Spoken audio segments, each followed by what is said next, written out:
ॐ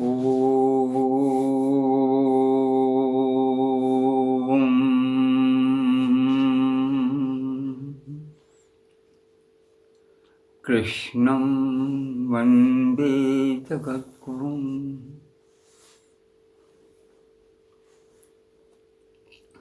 सम्माननीय प्रिय आत्मीय जनों, अपना वार्ताक्रम चल रहा था भगवान नारायण जिसके ऋषि हैं और पुरुष जिसके देवता हैं, उस ऋग्वेद के सूक्त को लेकर के, जिसको नाम अपन पुरुष सूक्ति ही देते हैं।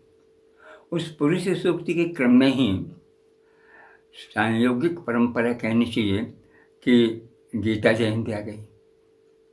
तो गीता जयंती और पुरुष, इन दोनों के ऊपर बातचीत प्रारंभ हो गई। और उसका कारण भी था। कारण ये था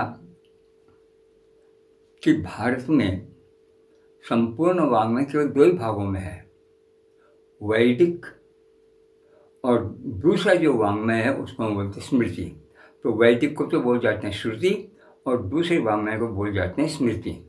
स्मृति का अर्थ वैसे याददाश्त होती है, और हमारे धार्मिक ग्रंथों की दृष्टि से जितने भी धर्म संबंधी ग्रंथ हैं, जैसे मनुस्मृति इत्यादि, उन सब का नाम ही स्मृति ही है। याज्ञवल्क्य स्मृति, मनुस्मृति, अमुक स्मृति। ऐसी स्थिति में यदि नारायण पुरुष सूक्त जैसा विषय और श्रुति के रूप से हमारे सामने प्रस्तुत करते हैं, तो जिस दृष्टि से नारायण उसे प्रस्तुत कर रहे हैं, उसी दृष्टि से उसी विषय को उसी रूप में व्याख्यात्मक रूप से प्रस्तुत किया जाए तो स्मृति का विषय बन जाता है। और स्मृति के विषय में मैं समझता हूँ कि श्रीमद् भगवती गीता जो है वो उसका बिल्कुल स्मृति रूप है। तो पुरुष सूक्त हो जाता है श्रुति और गीता हो जाती है स्मृति। ये श्रुति और स्मृति के मामले में कई बार स्पष्ट हो चुका है। मैं थोड़ा सा यही कहना चाह रहा हूँ कि हमारा जो विद्वत जगत है, विशेषकर ये संस्कृत के ही विद्वान हैं, उन लोगों ने कभी वेद के इस दृष्टि से इतिहास में दो पंक्तियाँ भी नहीं प्रस्तुत की हैं कि वस्तुतः वेद है क्या। और जब तक ये स्पष्ट न पता हो जाए वेद है क्या, तो वेद की तरफ हमारी प्रवृत्ति क्यों हो? क्या वेद हमारे लिए अनिवार्य है? यदि हम इसके मर्म को दृष्टि में रखकर बातचीत करते हैं तो बिल्कुल यह अनिवार्य है। वैसे अनिवार्य है जैसे आपके जीवन के लिए श्वास, यह वैसे अनिवार्य है जैसे आपके जीवन के लिए जल, यह वैसे अनिवार्य है जैसे आपके जीवन के लिए भोजन, ये बिल्कुल वैसे अनिवार्य है जैसे आपके वस्त्र आदि। एक एक छोटी से छोटी, बड़ी से बड़ी विशालकाय भवन, वो भी जिस प्रकार आपके लिए अनुकूल, ठीक उसी प्रकार से ये हमारे श्रुति और स्मृति के संबंधों को लेकर के श्रुति की बातें स्मृति के रूप में जन साधारण तक पहुंचाना भी उसी नारायण को अत्यंत प्रिय लगा। तो नारायण ने जिस विस्तार के साथ में आपके चारों वेदों में और इस पुरुष सूक्त को दिया है, और स्वयं ने ही प्रत्येक वेद में उसमें अंतर भी दिया है, जिसमें ये जो हमारा यज्ञ संबंधी वेद है जिसको हम यजुर्वेद बोलते हैं, उस यजुर्वेद के अंदर तो इन्होंने उत्तर नारायणीय नाम से और कम से कम 6-7 मंत्र और ज़्यादा बोल दिए, और फिर उसको भी विस्तार उन्होंने कर दिया सर्वम खल्विदम ब्रह्म इस रूप में। तो जब उन्होंने इस काम को इस व्याख्यात्मक रूप से हमारे सामने प्रस्तुत किया है, तो अब हमारे वो विद्वान जो श्रुति में हैं और उनके कृपा से श्रुति के योग्य काम सिद्ध कर चुके हैं, वो सारे उस नारायण की तरह से हमारे श्रुतियों के मंत्रदाता हो गए। जैसे ब्रह्मा, नारायण के बाद में अगर सृष्टि से संबंधित सीधा किसी के व्यक्तित्व को लिया जाए तो ब्रह्मा है। इसलिए और ब्रह्मा का सबसे पहला जो एक लक्षण बताया गया चतुर्मुख। चतुर्मुख का अर्थ चार मुखी जरूरी नहीं है। जब हम बहुमुखी प्रतिमा कहते हैं और प्रतिभा कहते हैं, तो बहुमुखी प्रतिभा क्या है? यानी कोई सैकड़ों मुख प्रतिभा अथवा वो प्रतिभा जिसके सभी और समान रूप से गति हो, उसके लिए अतिरिक्त श्रम करने की कोई आवश्यकता न हो, सहज रूप से चलते। तो मुख का मतलब जहाँ से आरंभ होता है, तो चतुर्मुख का मतलब है चारों वेद जिससे आरंभ हो, वो है चतुर्मुख ब्रह्मा। अब इस चतुर्मुख ब्रह्मा को हम और विस्तार से देखें कि जब आप चतुर्मुख ब्रह्मा कह करके और वेद की बात करते हैं तो ठीक है, हम ब्रह्मा को ब्रह्मा मानते ही हैं और हम उनको उसी प्रकार से स्वीकार भी करते हैं। पर हमें वेद आखिर में सिखाया किसने, और वेद ने सिखाया तो क्या सिखाया? क्योंकि ये बिल्कुल स्पष्ट है कि कोई भी ज्ञान, छोटे से छोटा ज्ञान भी और बड़े से बड़ा ज्ञान भी, बिना अपने योग के, बिना कर्म के नहीं हो सकता। ज्ञान का सबसे पहला काम ही है कर्म में परिवर्तित होना। भोजन भी हम करते हैं, हमारा कर्म है, इसके पीछे भी ज्ञान है, और उस ज्ञान की सार्थकता उस भोजन के उपयोग में ही है। तो ज्ञान के आधार पर कर्म और कर्म के आधार पर भोजन या ज्ञान, दोनों साथ साथ चलते हैं। तो इस दृष्टि से जब यजुर्वेद जैसी जगह उसको विस्तार से लिया गया है, तो हमारे इन ऋषियों ने भी सोचा कि हम भी उन्हीं भगवान के वचनों की रक्षा करते हुए और उन्हीं की जो पवित्रतम धारणा सहज हमारे जीवन के लिए है अनिवार्य, उसको दृष्टि में रखते हुए क्यों नहीं वही काम करें। तो उन्होंने घोर तपस्याएं करके और वो शक्ति प्राप्त की जो एक वेदर्षि की होनी चाहिए। क्यों मैं ये इसलिए थोड़ा दोबारा बोल रहा हूँ और कई बार बोल चुका हूँ, दोबारा एक कि वास्तव में हम पहले 3 वेद थे, फिर चौथा वेद आ गया, चतुर्वेद हो गया। अब 3 वेद के कर्ता कौन है हमें कुछ पता नहीं, चौथे वेद के कर्ता कौन है हमें कुछ पता नहीं है, ये नारायण कौन है हमें कुछ पता नहीं, ये ब्रह्मा कौन है हमें कुछ पता नहीं, और हम वेद पढ़ा देते हैं।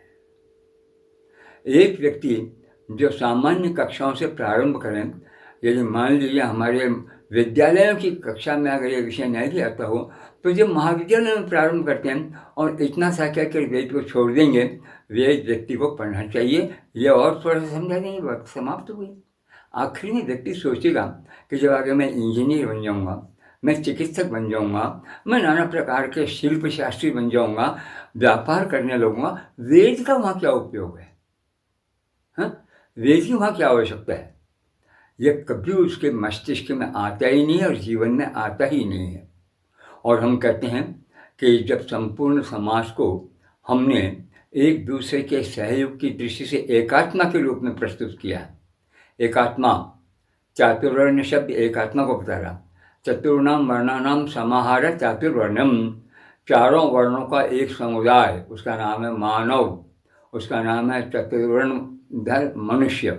क्योंकि सारी सृष्टि में चेतन और अचेतन में बहुत बड़ा भारी अंतर नहीं है, केवल यही छोटे छोटे अंतर है जिससे इन अचेतन से चेतन अत्यंत दूरी तक चला जाता, और वो दूरी उसकी इतनी अधिक अत्यंत होती है कि वो आते आते जिस ब्रह्म से उसका उद्गम हुआ उसी ब्रह्म तक पहुँचने की तैयारी में भी लग जाता। और कालांतर में अगर उसका तप तीव्र है, रात दिन सहज बहुत सुंदर है, तो वो उस ब्रह्म तक प्राप्त हो जाता है। हमने इन सारे अपने पुरुषार्थ को इसी शक्ति में लगा दिया जिसको हम धर्म, अर्थ, काम और मोक्ष बोलते हैं। तो सीधा साधा अर्थ हो गया, वेद का अर्थ है धर्मार्थ काम मोक्ष को बताना। तो अब जब वेद ये काम बता रहा है और तो हम सामान्य रूप से वेद की व्याख्याएं भी करेंगे। जब व्याख्या करेंगे तो उसी वेद का नाम हो जाएगा स्मृति हो जाएगा, श्रुति का नाम स्मृति हो जाएगा। अब देखिए, वेद में वेद की व्याख्या का विधान भी है, और वेद की व्याख्या कोई एक दिन नहीं है, किसी एक व्यक्ति ने की है, पीढ़ियों दर वो परंपरा चलती रही है, और उस परंपरा के आधार पर उसको वेद का ज्ञान प्राप्त हुआ।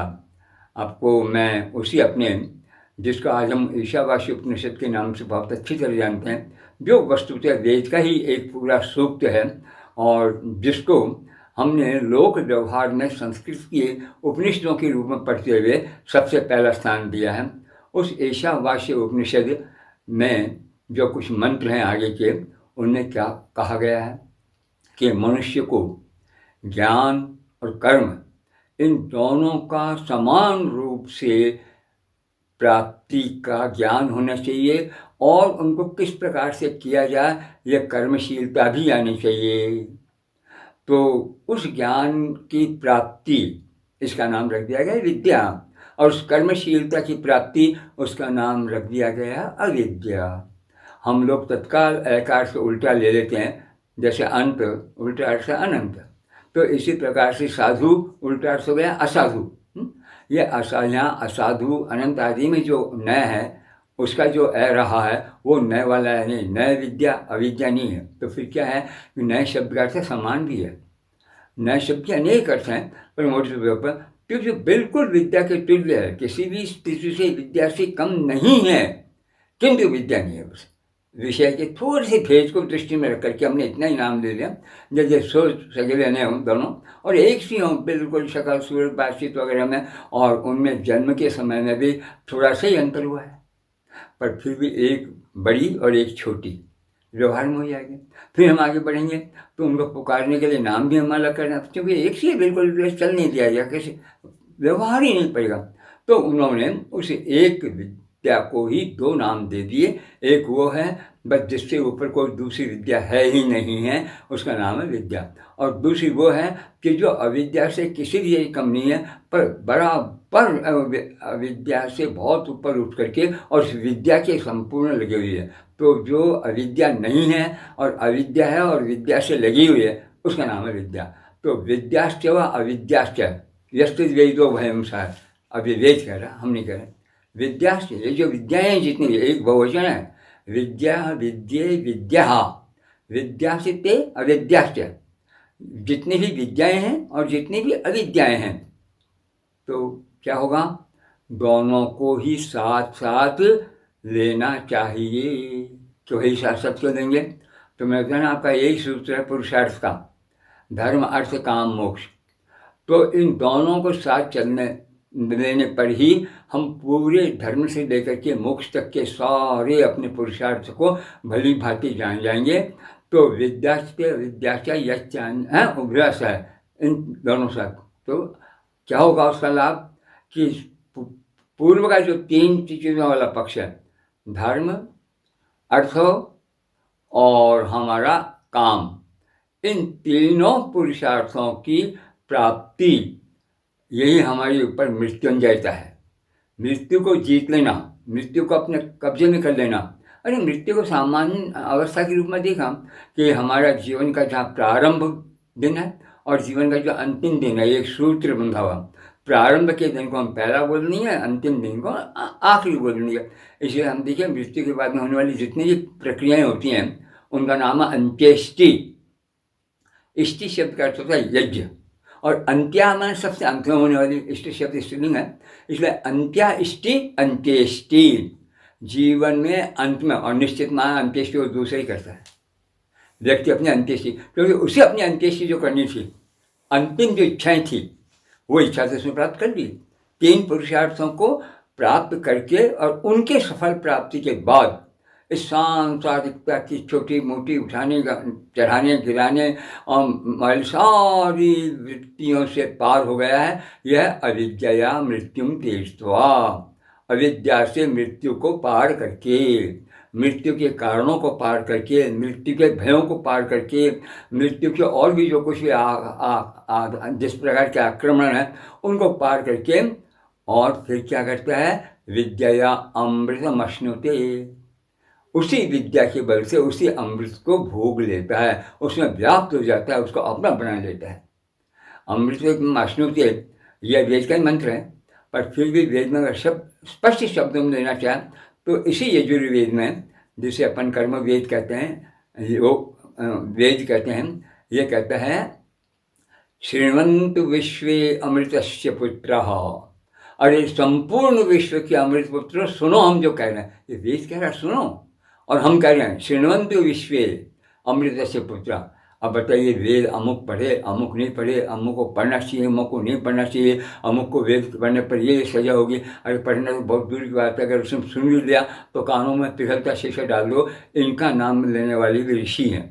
अब आप सोचिए वो कौन से ऋषि हैं, केवल ऋषि नाम का आडंबर है, ऋषि नाम के वस्त्र है, ऋषि नाम का दिखावा है, चाल चलन है, वो ऋषि है, या वास्तव में ऋषि हैं कि असाक्षात्कृत धर्माणः ऋषयः हो, हाँ, उनको साक्षात्कृत धर्माणः ऋषि है, जिन्होंने धर्म को प्रत्यक्ष रूप देख लिया कि वास्तव में धर्म क्या, कि धर्म ही संपूर्ण जीवन है, जन्म से लेकर के और मृत्यु के बाद तक उस धर्म। अब धर्म को काम में लें, धर्म की जो आवश्यकता है उनका नाम अर्थ है। अर्थ को हमने अब धन तक सीमित कर दिया, गड़बड़ है। अगर आप कभी चाणक्य के अर्थशास्त्र को पढ़ें, उस महापुरुष ने बड़ी गंभीरता के साथ में अर्थ शब्द को जीवन की संपूर्ण अनिवार्यताओं के साथ जोड़ा है।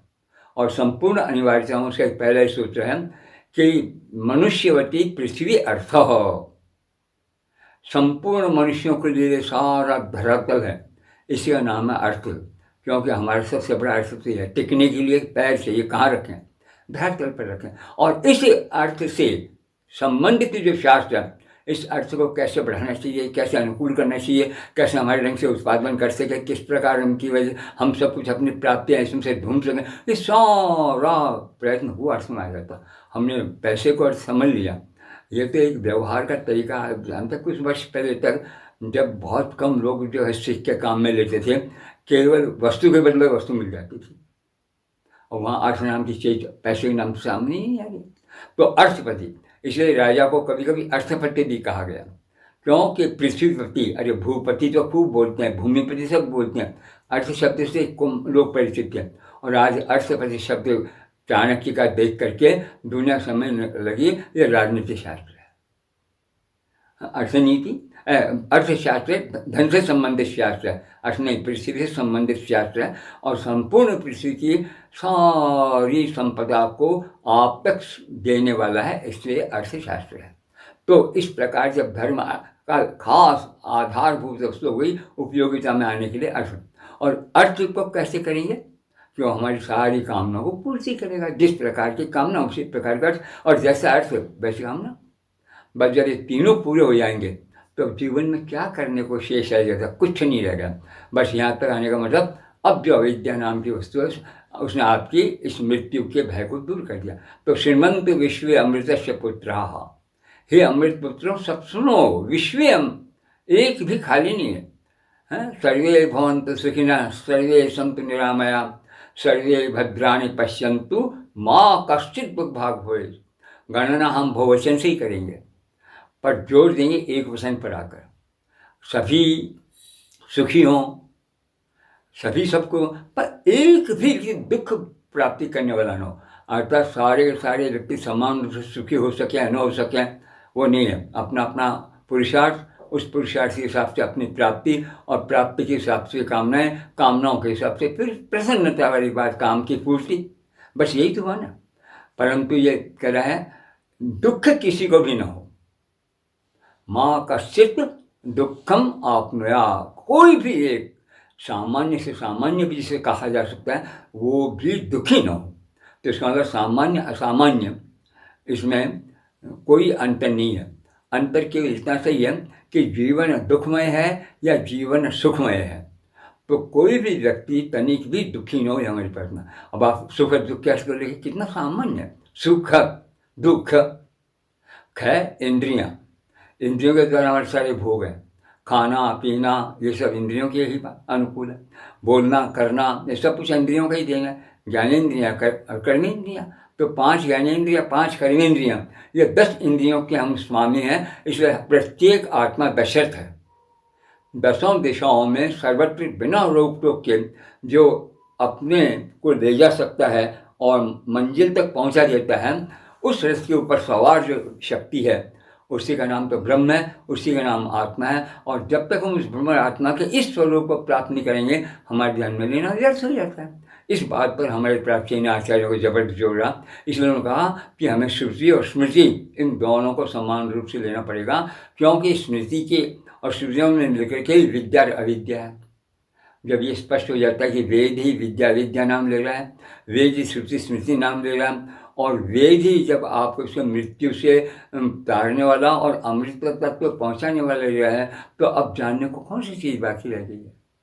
तो भगवान नारायण ने देखा कि जब ये वेदों के अंदर अनेक लोग तप कर करके ऋषि हो रहे हैं और निरंतर समाज को साथ देने की दृष्टि से दिन रात लगे हैं, वही जिनके जीवन का एकमात्र लक्ष्य है, वही उनके जीवन की भावना है, वही जीवन की सर्वस्व प्राप्ति है, उस स्थिति को श्रुति से लेकर के स्मृति में भी आना चाहिए। तो तदनुकूल अनेक रचनाएं हुई हैं, पर उन्होंने अपने आप को स्मृति के नाम पर केवल धर्म क्या है क्या नहीं है इतने से विचार के ऊपर रख करके बड़े बड़े पोसे मार दिए। और स्मृति का अर्थ है कि संपूर्ण श्रुति को हम लोगों के इस कर्म योग में ले आना और आगे बढ़ाना, इसको भूल गए। तो हजारों वर्ष बाद ये जो गीता है उसको उसी नारायण ने कृष्ण के रूप में दी है। तो अब आप सोच लीजिए, तो इस प्रकार से हमारा जो चल रहा था पुरुष सूक्त का विषय, और उसमें आगे बीच में गीता, और तो गीता का विषय, तो मैं इसी बात को बार बार आपको कहने के लिए जोर दे रहा था, मानने के लिए और समझने के लिए, करने के लिए, कि वेद और गीता में केवल नाम का अंतर है, एक श्रुति है और एक स्मृति है, पर दोनों ही उस पुरुष को देवता मान करके उस पुरुष को ही उच्चतम श्रेणी तक पहुंचाने के लिए रास्ता बताने वाले, और तदनुकूल छोटी से छोटी बड़ी से बड़ी छोटी बात की व्याख्या करने का काम कर रहे हैं।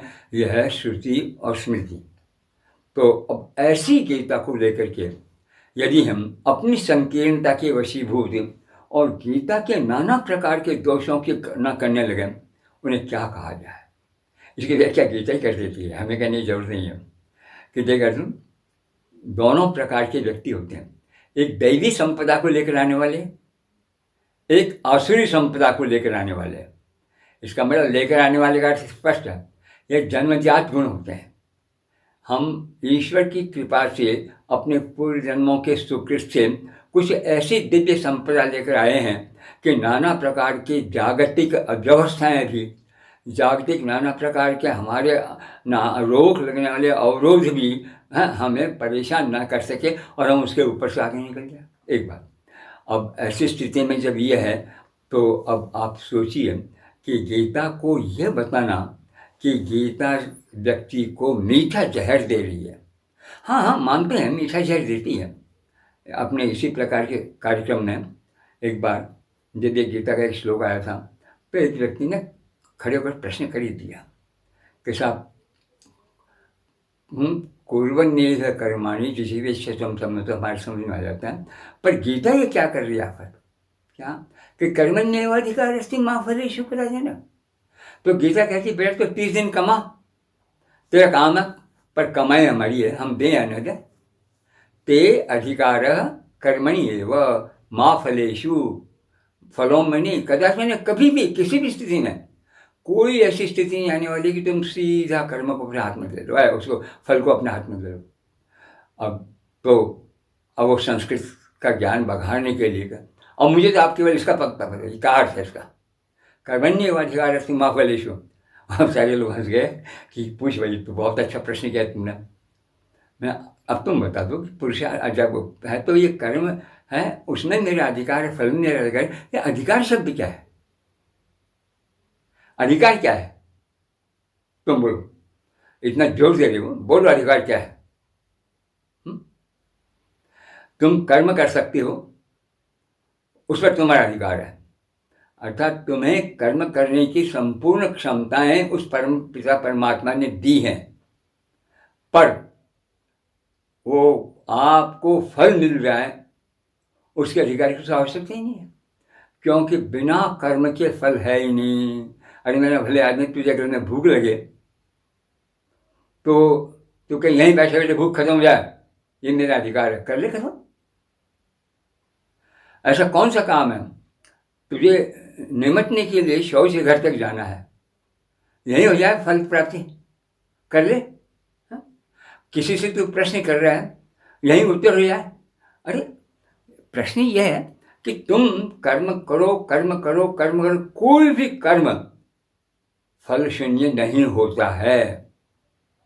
तो गीता की पूर्वार्ध पर तो आपने बड़े जोरदार आघात कर दिया, और कर्म इन कम्युनिस्टों का जो है भाग ले लिया कि ये सेठ साहूकारों को, धनवानों को लाभ पहुंचाने के लिए कृष्ण ने बहुत ही मज़ेदार बात कह दी कि बेटा किए चले जा, 30 दिन पूरा होने पर तनख्वाह दूँ या न दूँ, ये मेरे हाथ की बात है। पर आगे उत्तरार्थ भी कभी जिंदगी में देखा? कर्मण्येवाधिकारस्ति मा फलेषु कदाचन बोल गए। बोलो उत्तरार्थ क्या है? चुप। तो मैंने देखो भैया सभाओं में बैठते हैं तो इन बातों का ध्यान रखना पड़ता है। ये करीबन 6-7 महीने पहले की बात है, कुछ पुरानी बात नहीं है। खैर, और तो वह है माँ फलेषु कदाचन, उत्तरार्ध कह रहा है माँ कर्मो फल हेतु भूर। एक याद रख लो, कभी तुम्हारा कर्म फल हेतु नहीं होना चाहिए। क्या मजेदार बात करी, कर्म भी करेंगे और फल का कारण भी नहीं बनाएंगे उसको। देखिए, जब प्रकृति का सिद्ध नियम है कि कर्म अपने साथ फल हाथ में ले चलता, साथ में ले चलता है। आपको अतिरिक्त से कोई मिले ही नहीं, भूख मिलने पर खाना ही आपका एकमात्र है।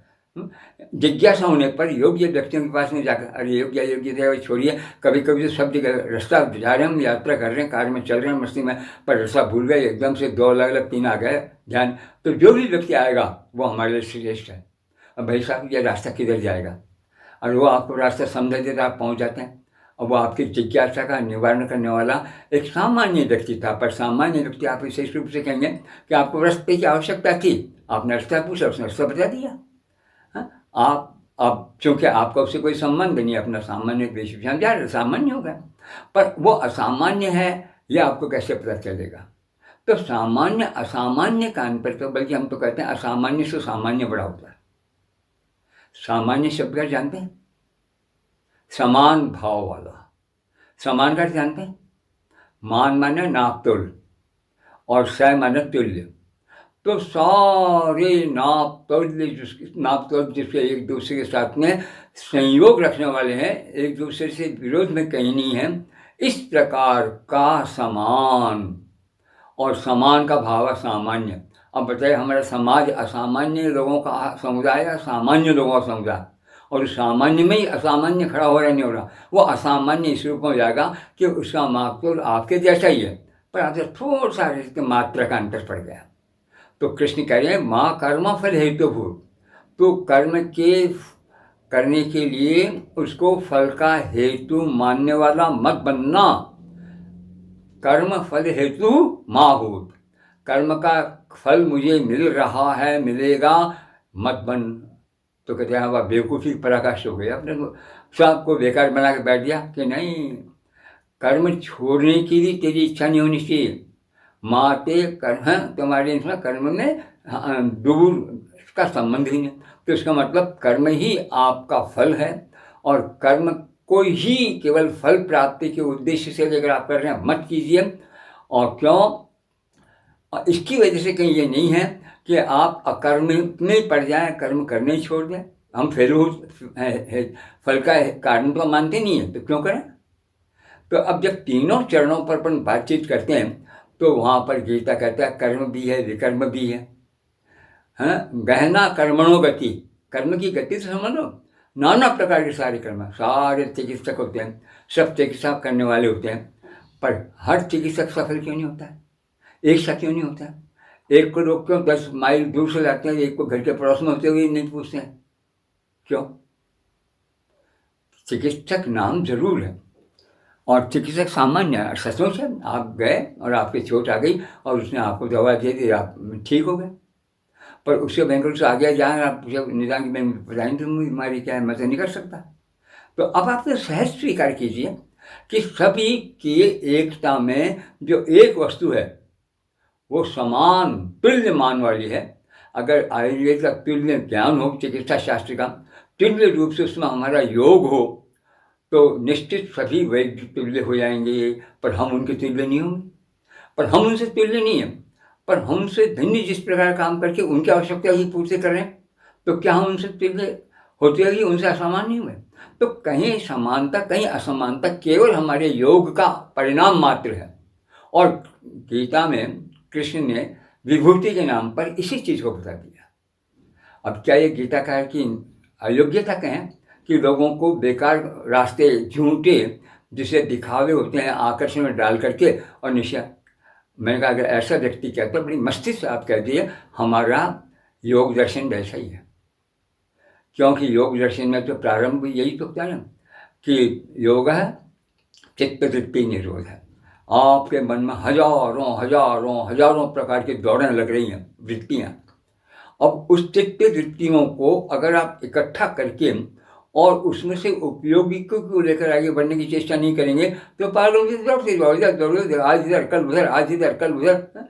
अरे बच्चा देखता कि मैंने कल बीज डाला था, आज उगा नहीं और खो देगा, गया बीज। तो आपने बीज डाला है, प्रतीक्षा करो, बीज डालने के बाद में भी आपका कोई दायित्व होता है, उसको देखने की चेष्टा करो। इन सब को भूल जाएंगे, तत्काल देखेंगे नहीं अंकुर आया कि नहीं आया। तो तत्काल अंकुर देखने वाली जो व्यवस्था है उसी को गीता ने एक ही श्लोक में कितना अच्छे कह दिया। तो फिर और उसकी व्याख्या भी कर दी, गहना कर्मणो गति। तो इसलिए कर्म विकर्म अकर्म तीनों का अंतर गीता में जितने स्पष्ट रूप से आपको सामान्यतः एक जगह दर्शन के ग्रंथों में कहीं नहीं मिलेगा। ये गीता की अपनी अद्वितीयता नहीं है। तो हम गीता की उस अद्वितीयता को देखें, या हम केवल अपने आप को एक संकीर्ण दायरे में डाल लें। और वो जो लोग होंगे संसार, देखो भगवान पाणिनि का एक श्लोक है, बहुत सूत्र है, बहुत सुंदर सूत्र है। उसने सारे संसार को 3 ही श्रेणियों में बांट दिया। क्या बांट दिया?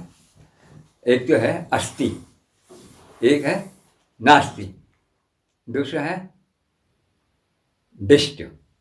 तो अस्ति, नास्ति और दिष्ट, ये 3 भागों में संपूर्ण संसार है। तो मतलब संसार की व्यक्तियों में एक वो समुदाय है जो किसी चीज़ से कहा भाई ऐसा है, हाँ है, अगर उसने हाँ है कहने मान लिया, वो आपके काम का है और निश्चित आपके काम में सहयोग देगा, आगे बढ़ेगा, या वो अपने जिस काम के लिए आया उस काम में भी आगे बढ़ेगा। एक कहता नास्ते, नहीं ऐसा संभव ही नहीं है। अब बताइए उसको कौन संसार में ऐसा व्यक्ति है जो काम के लिए लगा सकता है और उसे उसके पुरुषार्थ का लाभ दिवा करके धर्म अर्थ काम मोक्ष चारों की पूर्ति करवाने में सामर्थ्य दिला सकता है। जो उसने नास्ति कह दिया। और एक तीसरा व्यक्ति है कि अस्ति भी है नास्ति भी है, पर इन दोनों का नियंत्रण कहाँ से हो रहा है उसको करने वाली एक शक्ति है, उस शक्ति का नाम है दिष्ट। यह संस्कृत में एक धातु है जिसका नाम है दिशति, देना, दिशति दिया। उसने संसार को अस्ति नास्ति के अलावा जो वस्तु में दी है उसको भी ध्यान दो, और किस रूप में किस वस्तु को उसने दिया है उस रूप में उसी वस्तु को लेना। और अगर उसमें सफलता है तो आप समझिए आपकी सही दिशा में श्रम है, और सही दिशा में श्रम करने पर भी सफलता नहीं है तो निश्चित है आपके दिष्ट में कहीं कहीं कोई कमी है। दिष्ट शब्द वैसे ही एक प्रत्यय जैसा दृश्य धातु से दृष्ट बनता है, देखा हुआ, तो दृष्टि दिया हुआ। तो ईश्वर ने आपको अस्ति नास्ति इन दोनों के तोलने के तराजू भी दिए हैं, और उसके बाद में जो सामर्थ्य दिया। अब आप देखें इन तराजुओं को लेकर चलने पर भी उस सामर्थ्य को दृष्टि में रख करके भी हम संपूर्ण काम करते हैं नहीं करते हैं। ऐसे ही श्लोक एक श्लोक है बड़ा मजेदार अंत में कि जब और फिर भी काम नहीं होता है तो क्या करें, तो बोले हम देखें फिर इसमें क्या दोष है। इसका मतलब कहीं कमी तो नहीं रह गई है। अरे बकवास भक्ति फिरते कोई कुछ कहे कोई कहे छोड़ दो, ये नहीं बात। काम खत्म होने पर भी अगर हमारे फल की पूर्ति नहीं हो रही है तो कोई त्रिदोष हो, यह हमें विचार करना पड़ेगा, हमारा कोई दोष तो नहीं रह गया। और जब आप पूरी तरह से तय कर लें कि अब नहीं हमारा कोई दोष नहीं है, सभी लोग यही विधि ले रहे हैं और सभी से राय ली है, सम्मति ली, सब कहने भाई काम तो तुम ठीक दिशा में करके चल रहे हो, ठीक क्या है, तो अब मैं देखूंगा कि कहीं दिष्ट नाम की कोई वस्तु है क्या और किस कारण से तो रोका है। तो आप सोचिए महाभारत जैसा युद्ध, ये अस्ति और नास्ति का जबरदस्त विकल्प है जो इस दृष्टि के माध्यम से हुआ। भीष्म जैसा व्यक्ति जब कभी प्रसंगों से बातचीत करें और जो अकेला संपूर्ण विश्व को जीत सकता है, वो भी कहते हैं कि ये सब कुछ दिष्ट है, चुपचाप सुनो, देखो, आगे बढ़ो, हम जितना अपना प्रयत्न करो। वास्तव में काम कृष्ण ने करके बता दिया। कौरवों को समझाने के लिए आखिरी बार निकल गए और 5 पांडव ये कहकर भेजते हैं, 5 कि देखो कृष्ण जहाँ तक संभव हो सके, देखो वो भी कहते हैं जहाँ तक संभव तुम पूरी शक्ति से उनको समझाना कि युद्ध न करें। अरे हमें जो कुछ दोगे हम तो उसी से संतोष, केवल रहने के लिए दोगे इस टुकड़ा से जमीन का। कृष्ण कहते ठीक है मैं जाऊँगा, और कृष्ण जाते हैं। कृष्ण बातचीत करते हैं, जितना समझाया जा सकता है समझाते हैं, वो युधिष्ठिर जैसे लोग कहते हैं जितना भी तुम जिस तरह से समझा सकते हो, तो कृष्ण ने इस बात को अपने बुरा में नहीं डाला, जिस तरह से समझा सकते हो। तो अब कौरव शोर कर रहे हैं, पर केवल एक ही हमें कुछ नहीं सुनना है। और कृष्ण वो हैं कि जो धैर्य के आधार पर सारी बातों का उत्तर देते चले जा रहे हैं और भविष्य को उनके सामने रखते चले जा रहे हैं और बात करते चले जा रहे हैं। अब ऐसी स्थिति में क्या होगा आप सोचिए। तब उन दुष्टों ने सोचा कि कृष्ण तो पांडवों का ऐसा पागल दूध बन के आया है कि जो किसी स्थिति में हमारे जेल खाने में डालो, बात ही खत्म हो जाए। और उन्होंने सभा में यह तय कर लिया कि आज इसको आकर घेर लेंगे और कैद खाने में डाल देंगे। कृष्ण के साथ उनका एक भाई सात्यकी भी था, अर्जुन का शिष्य भी था, मित्र भी था, और कृष्ण के नाते संबंध तो था ही। वो सात्यकी कहता है कि कृष्ण, आज इन लोगों ने कुछ ऐसे काम किए हैं कि शायद तुम्हें कैद कर लेंगे। ठीक है, कर लेंगे, मुझे क्या दिक्कत है, आने दो समय। और जब सभा आई और कुछ करने लगे तो वहाँ धृतराष्ट्र सभा में बैठते थे और सुनते तो थे, लोगों की बातचीत करें, भले दिखता ना हो। तो उन्होंने धृतराष्ट्र को भी संबोधित किया, भीष्म को भी संबोधित किया कि देखिए, मैं अपनी तरह से पूरी शक्ति लगा चुका हूँ और ये लोग नहीं, मैं बल्कि अभी तो ये तय कर लिया कि मुझे ही खत्म कर दिया जाए। कोई मुझे खत्म कर सकता है? बस कर सकता है कहकर कृष्ण ने अपनी शक्ति बताई है। अर्जुन ने तो बाद में युद्ध में देखी है और वो उन्होंने भरी सभा में बता दी। उस वक्त धृतराष्ट्र के मन में आया कि भगवान और कुछ नहीं चाहता, केवल इसको देख लो। अब बताइए, जिस व्यक्ति को हम इतने महान चरित्र के रूप में ले रहे हैं और उनकी बातों को एक मीठा जहर कह करके हम फेंकने की कोशिश कर रहे हैं। अरे हम फेंकें, मत मानिए आप, ये तो कौन कहता आप ये तो मानो। हम तो एक बात मान लो कि मुझे ईश्वर ने पुरुष बनाया है, मनुष्य बनाया है, मैं मनुष्य बना लूँ, पशु ना बनूँ। अरे कोई मरने पर पशु बनेंगे ऐसा जरूर थोड़ी है। जिसमें माँ नहीं है, बहन नहीं हो, क्या है, पशु तो है।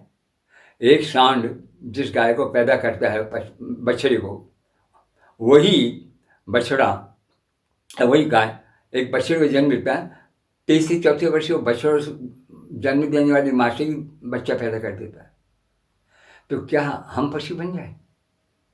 तो जब हम ये छोटे छोटे संबंधों को नहीं समझ पा रहे हैं, दादा कौन है, नाना कौन है, पिता कौन है, ताऊ कौन है। अरे धृतराष्ट्र को युधिष्ठिर ने जिंदगी भर पिता ही कहा। पूरे संपूर्ण महाभारत में कई बार अनेक लोग कहने वाले मिलेंगे, अरे धन है इस व्यक्ति को जिसके सारे झगड़े हुए और 12-12 वर्ष से बनवा, जिसकी पत्नी को भरी सभा में नंगी करने का यत्न किया गया। दुशासन जिस अश्लीलता के साथ इसको कह रहा है कि तो 5 की थी 6 क्यों नहीं चलते, सब बराबर है। ऐसे ही लोगों को, दुष्टों को कोई सजा देने वाला नहीं है। और इसने भी पूरे 13 वर्ष के वनवास में एक दिन की भी ढील नहीं डाली और अक्षर से चला, उसके बाद युद्ध किया। क्या ये व्यक्ति युद्ध का जिम्मेदार है? ये युद्ध का जिम्मेदार है, नहीं जिम्मेदार है, इसी बात को लेकर के तो अर्जुन के मन में थोड़ी देर के लिए भरी सभा में अपने ही लोगों को, सेना में लोगों को देख करके चले कृष्ण बहुत बड़ी आत्मा नहीं मारूंगा। ऐसी अवस्था में मनुष्य जो सर्व कर्म करने में समर्थ है, जिसको जीत का पूरा विश्वास है, 50 बार महाभारत में नारद जैसे व्यक्तियों के कथन है कि नर और नारायण के रूप में अर्जुन और कृष्ण हैं।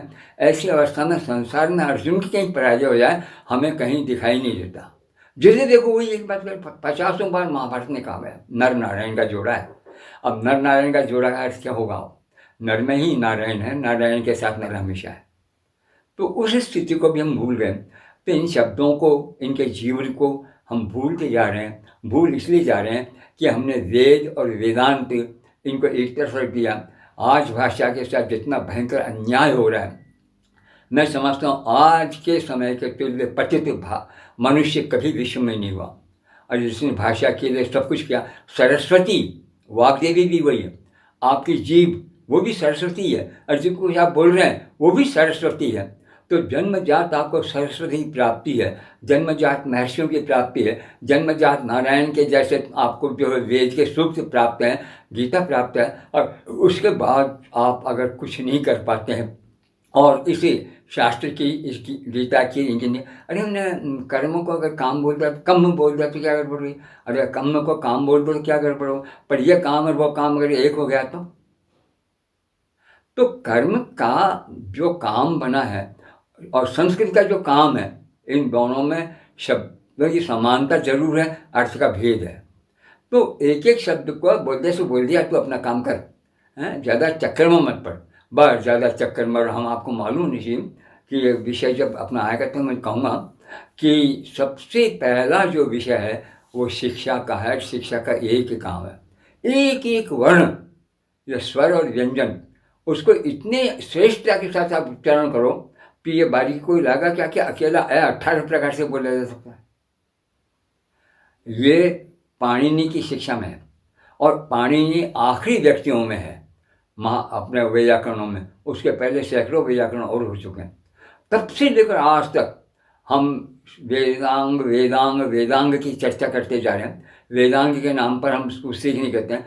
तो जब तक वेद आदि बाकायदा शिक्षा के आधार पर श्रुति का विषय बने रहे, उसमें शुद्ध है। पर जब से लिपि वगैरह आई है, हमने अपनी स्मृतियों को इस प्रकार का बना दिया है कि अक्षरों के ढांचे में ढाल दो।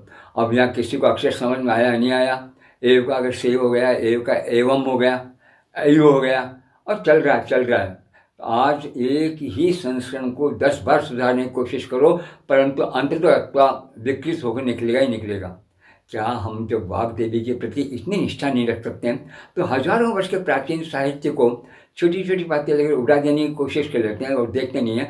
तो हमसे बढ़कर के अपने देश के लिए घातक और कौन व्यक्ति हो सकता है? हम इस घातकता से दूर रहें और हमारे एक एक वचन को, जो हम कृष्णम वंदे कहकर जगत गुरु कह रहे हैं, वो केवल अपने बल के ऊपर बल पर उन्होंने दिखाया नहीं है। दिखाते तो एक ही दिखा रहे, अपनी सेना अपने घर में दिखाया कि कांटे से कांटे को निकालने के लिए कांटा उनको आवश्यकता पड़ी है, तो अपनी नारायणी सेना खड़ी कर दी।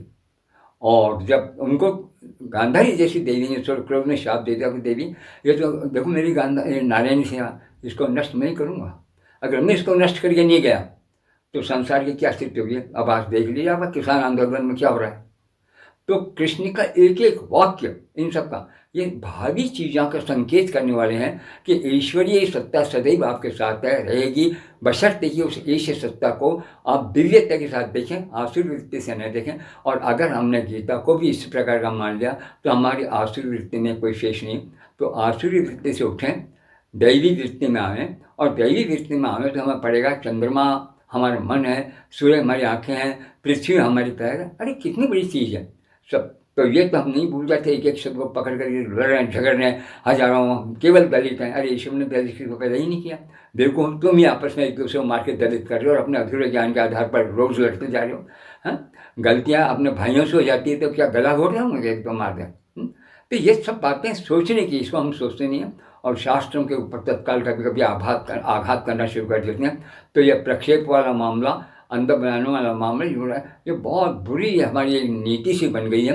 हम अपनी जैसे विजय खो चुके और केवल पराजय पर आ गए, और पराजय पर गंगा गए गंगाधर, जमुना गए जमुनाधर जैसी वृत्ति में आकर के अपने शास्त्रों खोते जा रहे हैं। आप लोगों से यही निवेदन है करबद्ध, और विशेष करके संस्कृत विद्वानों से, कि जिन्होंने अपनी सारी वृत्ति ही केवल इसमें दी, तो इसका मतलब एक खून का एक एक जर्रा उनका है, और उसी भाषा के प्रति जिनका कहीं कोई दायित्व नहीं है, शास्त्रों का कोई महत्व नहीं है, और भाग रहे अंधी दौड़ में, कब तक ये चलेगा?